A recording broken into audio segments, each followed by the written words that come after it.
हेडलाईनचे प्रस्तुत करता आहेत रामबंधू लोणचं। आता प्रत्येक जण जिंकेल। रामबंधू लोणचं। प्रत्येक बरणीवर संधी चार, चारही संधी धमाकेदार। आता रामबंधू लोणच्या सोबत प्रत्येक जण जिंकेल।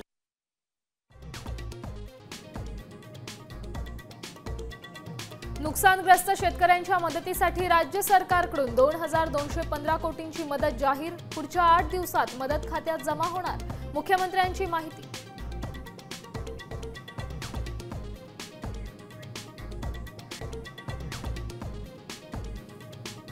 एक तर वल्ला दुष्काळ करा, नाही तर दिपोलीच्या तोंडावर आम्ही फाशी घेऊन मरू।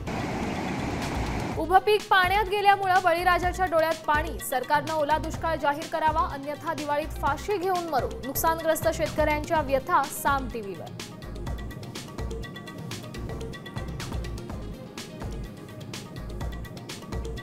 अतिवृष्टीनं पिचलेल्या मराठवाड्यावर पुन्हा पावसाचं संकट। 27, 28, 29 सप्टेंबरला मुसळधार पावसाचा हवामान खात्याचा अंदाज।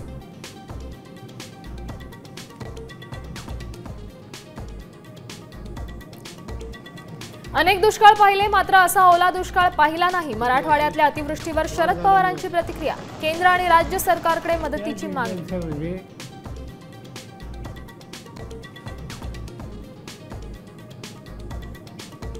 राज्यात पुढील 2 दिवस मुसळधार पावसाचा अंदाज। बंगालच्या उपसागरात कमी दाबाचं क्षेत्र निर्माण झाल्याचा परिणाम। मुंबईतही वादळी पावसाचा इशारा।